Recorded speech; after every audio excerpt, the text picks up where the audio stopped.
I'm currently house sitting. I'm actually in Mackenzie's house right now, and I'm not wearing any makeup, but I'm gonna get ready with y'all. A Morphe store just opened at the mall that's like super popular here, so I do have 2 new Morphe brushes. I'll probably only end up using one though, because one's eyeshadow and I really like never wear eyeshadow. First thing I did was obviously I primed. I used the Smashbox Photo Finish primer. I always use this. It's amazing. Like, we all know what that is. What I've been doing lately is mixing the Lancome foundation with this Fenty Beauty one. What do you call this? By the way, this is a wig and I never wear wigs. I always like sew my hair in and it looks really, really good. The only thing is, like, with this clip, the lace is like, it's getting on my nerves, okay? So I do 2 pumps of the Lancome. This is in the shade 530. Can you?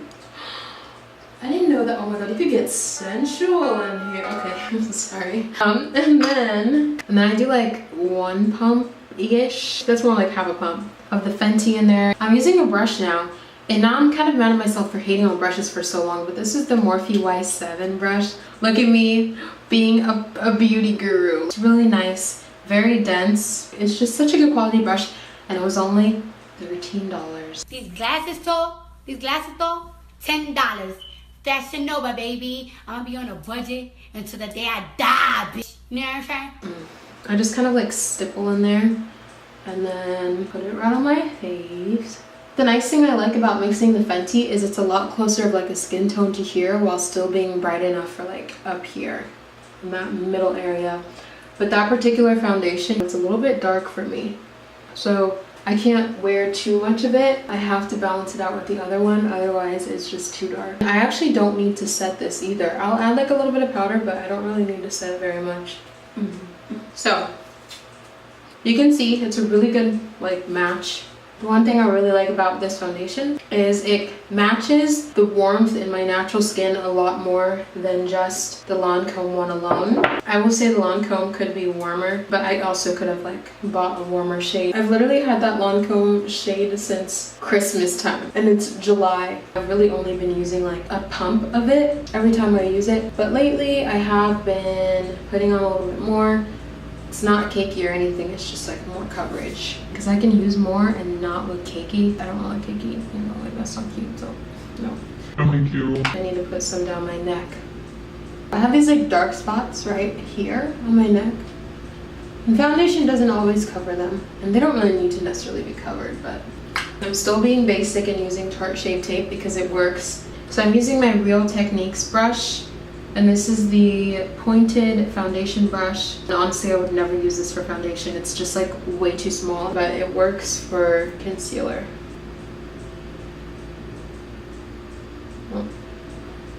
I'm taking, well, this doesn't really matter right now, but this is the Becca highlighter in the color Topaz. It's my favorite. This is what I used since I started actually trying to use highlighter. I remember somebody thought that it was the Fenty Beauty one. I just used Becca. That's about it. It's really great for if you have darker skin tones. It's not as gold as Becca. It's a lot more like warm toned. But after I like put that in there, I like to blend in the side of my nose right here and then around the edges up over here. I feel really pretty right now. Okay, leave me alone. A lot of guys honestly can't even tell that I wear makeup. Do you think that like I was born like that? No. But at the same time, I'm flattered that guys can't really tell, because then it's like, all right, good. That means that like I'm wearing the right amount of natural makeup where like I still feel beautiful and they are still like freaking oblivious and they just think that I look the same all the time. So I'm just like, okay, like I'll take it. I'm gonna add a little bit more concealer like right in this area. I want it to be brighter. And also like right underneath. I'm gonna stop cursing in my videos. I do have a potty mouth, like let me tell you, you've seen it in my past videos. But I'm also like very studious and I can be the most like enunciated girl in the entire room. I don't need to swear to get my point across. I just kind of find it fun to swear to get my point across, because like for things for vlogs where it's a lot more casual, I'll just bleep it out. I have 2 little brothers and they're both in elementary and middle school, so I'm always conscientious of like what I say around them because of how young they are. I don't curse at home. Sometimes 1 or 2 words sometimes 1 or 2 words slip out, and that's just because like I'm human. Normally it happens when I'm like singing to a song in the car and it's like the clean version, and then I accidentally like swear the word and I'm like, anyway. I'm just powdering my face with Too Faced Born This Way. I've noticed my lip shape has changed as I've gotten older. I don't even know what the word is. My lips have always been super round, okay? I've grown into my lips and they've also like grown into me, so it's kind of cool to see how my lips have like transformed throughout the years. I have been using more powder lately, which I used to not do, just because I want to look a little bit more matte. I leave my nose alone though for the most part. I'll put like some on the sides, but I don't really like to put some on the bridge because I do want that spot to still look like pretty and dewy and like. I also haven't been contouring. I have like these natural areas. I can't tell if I'm pretty sure it's hair, if I'm being completely honest. Right here where it's just like super dark, and I don't touch it. I have a lot of like natural shadows and like all sorts of things in my face, so I don't always need to like contour and do all that, and I'm honestly I just got a nice refill of the Anastasia brow definer. If you don't have this, you need this. I love this. Gold. We gotta zoom in. We gotta get a little close. My natural baby hairs and then weave. We are going to take our highlighter. Always a go-to. You can't do anything without it, like, sorry. I think I'm gonna start modeling soon. It's my ultimate next goal, is to start modeling. I don't do like too much highlight. I just do like just enough to glow, but not to like overkill. I have mad respect for people who can just slap that on and be like, yes, honey, like literally glowing to the gods. But I have a very natural comfort level. Like my comfort is natural, so I don't really go too ham on my highlight. But I am glowing to, you know, the natural gods, not so much the MUA gods. I love the tip of the nose highlight. It's my favorite thing in the entire world. Like nothing beats it. Nothing beats having your nose looking like about to poke someone. Next, crap. Of course I brought none of my eyeshadow brushes. I'm just gonna take my index finger. I'm gonna add a little bit under my eyebrow. I'm gonna start to tell you guys about my lucid dream because I figure, like, why not? So basically, I hadn't slept for almost a good 20 something hours, and I was sleeping in Mackenzie's bed, and that room is like hot to me. I cannot sleep in hot rooms, and her room is very hot to me. I'm here to dog sit. I really can't stand being in like super warm places when I'm sleeping. So I think that might have been affecting my sleep. Before I had gone to sleep, I had tried falling asleep for like a good 2 hours. For a good 2 hours, I couldn't fall asleep. And I literally started hallucinating. Like, I swear to God, I was hallucinating. I would close my eyes and I could see visions of people dancing slash like people's faces. And I could tell who my brain was making some of those people out to be. But I swear, I saw hundreds of faces just like dancing in front of me and laughing and smiling and all this stuff. And at a certain point, it kind of got scary. So I would like open my eyes a little bit, and then I could still always, I remember always being able to see someone in like this point of my vision, still just like dancing in the corner, and it was just tripping me out. Like, it was honestly scaring the absolute crap out of me, and I hated it, but it was such a cool experience. Part of like the hallucinating part of it that I remember, part of the hallucinating part. what I remember is, I remember looking off kind of like in this direction, and I could see a small man, like I kid you not, this tall, a tiny little man dancing in front of a full plate of salad. A full plate of salad. And it's funny because earlier that day, I wanted to order Caesar salad, but my friends didn't want any, so I ended up just like hallucinating some Caesar salad that a man was dancing next to later that day. So yeah, that was just so odd and so weird. Anyway, the thing I use is the e.l.f. cream blush. It's in the color Seductress, and this thing is like 5 years old, so you probably won't be able to find it, but it's also like my favorite shade of blush. I've had it forever, and I've never bought another blush because everything else is too shiny and I just can't stand it. But yeah, now I'm gonna use Maybelline Great Lash Mascara. This is a classic and I still love it. I never buy high-end mascaras because I don't have the eyelashes for it, to be honest with you. But to continue with my dream, when I was falling asleep, I felt my slumber coming in 2 huge waves going over my entire body. Like, I kid you not, from head to toe, I could just feel my body like not relaxing, but it was just like a huge wave. It was so weird, like 2 huge full body head to toe waves of exhaustion. It would just start up here and then it would just, once I fell asleep, I remember my dream started out as basically I was laying down in my bed and I was experiencing some sleep paralysis. I could tell that I was asleep, and in my own head I was freaking out because I just didn't know what to do. I could tell exactly how my body was positioned the entire time, and I just didn't really know what to do with myself. When I have sleep paralysis though, I always try to like either move my body or like, I don't know, I always try to move my body or wake myself up, and it's so painful. Like, I always end up feeling like some sort of aching, and it just really feels so uncomfortable and just painful to me. And I could feel, it was so weird because I was like, obviously my head was facing towards my hands. So the entire time while I was in this sleep paralysis, I could see my hands in front of myself, and I could see my dream body, you know, the body inside my dream, trying to pull itself out of like my physical self. Like, it's wild. And you know, for the longest time I wasn't able to do it, and I started screaming at the top of my lungs. I knew I didn't do it out loud though because I was sleeping in the room with Bailey, and Bailey, if she hears any sort of noise in the night, she starts barking.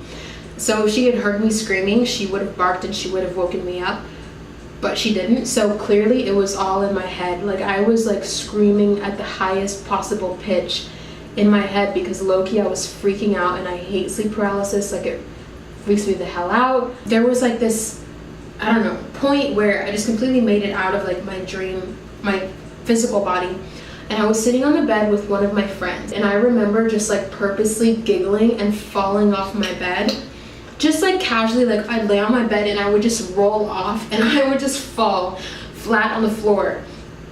And of course I wasn't feeling any pain, and I completely knew exactly what I was doing. I was controlling like exactly what I was doing because I knew that it wouldn't hurt. And in the back of my head as I'm falling off the bed, I knew like, holy shit, this is so amazing because like this is not gonna hurt me. I can basically do whatever I want. The girl who was on the bed with me is like, dude, like, what are you doing? Why do you just keep falling off the bed? And meanwhile, I'm literally just laughing like a crazy person, continuously just like falling off and laughing. And I remember falling off a total of 3 times. I honestly might have done it more than that, but like from my memory, it was a good 3 times. And then at a certain point, the dream shifted again, and I was in Mackenzie's room on the floor, and I was talking to these 2 guys. And I was telling them like, holy shit, like I swear, I'm experiencing a lucid dream. Like, this is what I told them verbatim. I'm having a lucid dream right now. And one of the guys who's sitting to my left is like, no way, so am I. In that moment, it was so weird. It felt like I was experiencing a lucid dream with 2 other people who were also lucid dreaming, but like were also real. I don't know if they're real, obviously, but in that moment, it felt like we were all real people, just like sharing this intense, psychedelic, just like odd, lucid, crazy dream. And we were talking, and honestly, I don't remember what we were talking about, but I remember at a certain point, I was kind of like looking over towards the boy to my left, and there was a live image of a man right in front of me, but his body wasn't 90 degrees. It was more like a negative 25, maybe 50. No, it was like, okay. Yeah, I want to say it was like a good 35, 40 degrees. And his body was about like at a 10% opacity. So he was just like floating in the air, and I could only see the top half of his body, like just above his waist, and it was a nice clean cut too. And I could tell he was just like floating right there and like talking or something. He was doing something. It looked like he was having a conversation with somebody else, but he wasn't in the room, and he was just an image that was in front of everything else around me. It was so odd, but it was also like really really cool. And then the third part of my dream, and see, my dream came in like 3 different episodes of like things that I was doing. And I remember I was more in control in the first episode than I was later on. I was still in Mackenzie's room, and people were shuffling in, about like 5 to 7 people, but I only distinctly remember 3 of them. One of them first was a really tall girl, and she kind of had like a really big butt, and I was complimenting her on her like big butt. I was like, girl, you got a nice booty back there. And she was kind of being shy, like putting her hands in front of her and just like backing away from me, but I'm like, no, like turn around. And I kid you not, her butt was probably at like my chest level.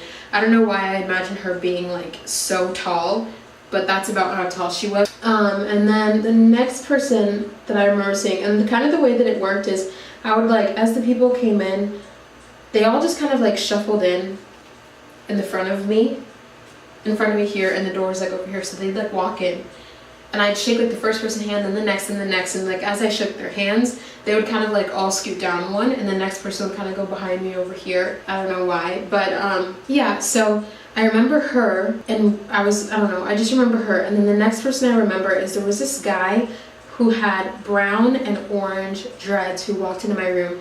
And this was like a beautiful man. I'm pretty sure he had like a nose piercing.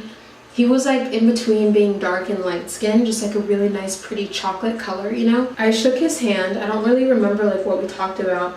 The one thing I do really remember from him though is he had this beautiful tattoo right here, and another reason why I know it was a dream, or like why I could tell that I was dreaming, was because his skin was porcelain. Like it looked airbrushed. It literally looked like he had no blemishes, no texture on his skin, nothing. And his tattoo was literally looked like a part of his skin. It looked like that had been like a birthmark or something. It was insane.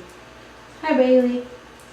But it was a really cool thing, and it kind of had this cool like very hipster / mandala like print on it. It wasn't anything too like intricate or anything. It kind of looked like, I don't know, it kind of looked like a maze type of like thing, you know? Everything was like very geometrical, straight, 90-degree angles, and like nice straight beautiful lines. And then there was like a man in the middle of it with like mane type flowy curly hair. I don't know, it was just a really cool tattoo. I kind of wish I could remember it so that I could draw it, and maybe like, I don't know, I wouldn't get it tattooed on myself, but maybe somebody else would like to. Or I could turn it into like a cool print and be like, I literally saw this in my dream. But it was really cool. It'd be cool to like try to somewhat recreate it, because I remember the overall look of it. It was very minimalist and very clean. And then, oh my goodness, I love the way that this mascara does my bottom lashes. It's my favorite. It just does them so perfectly. No other mascara can do this. Okay, and then the last person that walked in. When I initially looked up, I thought that this person was a man. And I remember grabbing the person's hands and just like looking at them and being like, I don't know what it is about you, but like you have a really beautiful aura around you. Like you seem like such a beautiful person. And I just looked up and then realized, holy crap, like it was a girl. And then that person, she walked past me, and the next person walked in, and I don't remember anything else. I think I woke up at that point, or maybe I didn't or something, but a little detail I actually forgot to mention about the second part of my dream, when I was in that room with those 2 men, when we were like conversating, I noticed they had beautiful faces. Like these men had like the most beautiful faces I've probably ever seen on a man in my entire life. And in addition to that, they had beautiful long eyelashes, and then they also had like super red eyes. Like someone would probably think that these men were high, but they weren't high. We were all just like tired, because I remember pointing it out in my dream and being like, are you guys stoned or what? And they were like, no, honestly, we're all just tired. And we all had like the super red, like high looking eyes, but we were all tired, which makes sense because like I said, I hadn't been asleep for like a good 20 or so hours. It had been so long. It was just such a weird dream. It was such a cool experience, because when I was having those visions before I fell asleep, everything was so vivid. Like it was to the point where I could see color. I could see color in the darkness. I was literally staring off in the dark, or sometimes I'd have my eyes closed, and I could actually see like full on colors in these people. It wasn't just like that color that you see, and there's like a name for the color that you see when you close your eyes, but these were actually like reds and blues and things like that, and they were very faint. And I only got to sleep for about an hour that night, and actually the next day I had to go to work super bright and early in the morning, and then I came back home for a nap and it was still happening. The lucid dreaming wasn't really happening, but I was very conscientious of the dreams that I was having because I almost slipped into a nightmare, and I was able to pull myself out of it because I was so scared that I was just like, I'm not doing this right now. Like, I'm not about to have a nightmare in the middle of the afternoon. It's not happening. But I remember closing my eyes again, and it wasn't, I don't think it was people eating that time, or not eating, I don't think it was people dancing that time, but I remember seeing the color blue. And I remember seeing, like, I don't know, 2 or 3 other people, just like, because I was laying down in my bed and I could kind of see them right here. I closed my eyes long enough to see those people go from being like, you know, just like black kind of shadows into like full on color. It was wild. I've never been able to see color with my eyes closed. Like, it doesn't happen. Of course it happens in like your dreams and things, but when you're imagining things in your head, you don't really see color. But the colors that I saw were vibrant enough in my brain, at least for me, to see them as like full-on colors in people. It was wild. It was the coolest like experience I've ever had. Oh, and part of the dream that I was gonna slip into, that nightmare, here I can finally like zoom out now. That nightmare that I was gonna have, basically, I was in my room. There was like this super tall, very like big black man, and he was dancing with me. I don't know why, but we were both just kind of like dancing. I don't know why I continue to have dreams about dancing. Probably because I've been dancing a lot lately. And I remember he started having like this really wicked laugh, and he just kind of had like a dark aura in him. And honestly, like right away, I was like, no, there's something that I don't like about this. Like, something here is just not right. And he was like giggling and like looking at me with some pretty beady eyes, until eventually he kind of like backed me up into my bed and kind of like laid me down. And then he had the audacity to reach his arm to my armpit. And if there's anything you know about me, it's that I literally have a phobia of being touched in my armpits, especially in my dreams. Sorry, I had to switch over to my phone because I ran out of memory on my SD card, and I actually don't have my SD card slot with me. But what I was trying to say is, it literally feels like the most disgusting tingling sensation that it just makes me so uncomfortable. I absolutely hate it. And I can't stand the thought of it, which is why in real life I can't stand when people like touch my armpits or even get near my armpits, because God forbid I have that feeling again. But that is like the extent of my weird dreams I've been having lately. I don't understand why they were so vivid, but I'm pretty sure it was because I was so tired that I almost got like hallucinogenic and started hallucinating. Anyway, if you guys ever have any weird dreams like that, like, please tell me down below so that I know that I'm not just like a weirdo who's just experiencing these odd, crazy things. And then also, as for my makeup look, we all got ready together. This is what it looks like. It's very natural. Honestly, I look like I do every other time I get ready. I kind of missed having my dark hair though. It brings out the darkness in my eyes and all that other stuff that I used to not see as much. But yeah. Hope you guys enjoyed watching. Subscribe to this channel. Give me a thumbs up if you guys want more story times, whether it's about like a dream or just a weird experience I've had, or just like leave any suggestions down below of any videos you guys want me to film for you. Yeah, I had fun. I like filming Get Ready With Me. Also, Bailey, say hello. Say hello, baby. She's so cute. Oh, okay, that's how I know that there's no way I screamed in my dream, because she would have barked. But anyway, I hope you guys enjoyed watching. Don't forget to subscribe to my channel and leave me a like and comment down below anything you want. I'll respond because I love reading your comments. Bailey, have a great rest of your days. Bye. Mwah.